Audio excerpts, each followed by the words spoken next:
যারা আমরা কুরবানি দেব তারা কুরবানি পশুর সামনে উপস্থিত থাকবো, কেননা রাসূল সাল্লাল্লাহু আলাইহি ওয়াসাল্লাম হযরত ফাতেমা রাদিয়াল্লাহু তাআলা আনহাকে আদেশ করলেন, হে ফাতেমা, তুমি যাও, তোমার কুরবানির পশুর সামনে উপস্থিত থাকো, কেননা তোমার কুরবানি পশুর প্রথম রক্তের ফোঁটা দ্বারা তোমার গুনাহ মাফ করে দেওয়া হবে।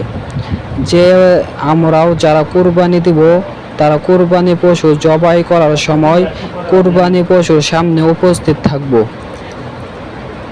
লিকাউলিহি আলাইহিস সালাম লিফাতিমাতি রাদিয়াল্লাহু তাআলা আনহা, কুমিন ফাশাহাদি উযহিয়াতাকি ফাইন্নাহু ইউগফারু লাকি বিআউয়ালি কতরাতিন মিন দামিহা কুল্লু জামবিন।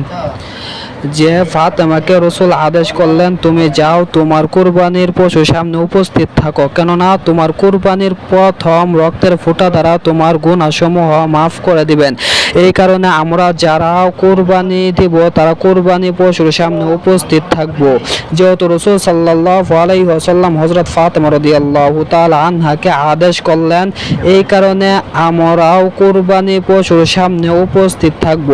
আর যারা নিজ হাতে কুরবানি দিতে সক্ষম তারা যেন নিজ হাতে কুরবানির পশু জবাই করে, কেননা নিজে কুরবানি নিজে জবাই করা উত্তম।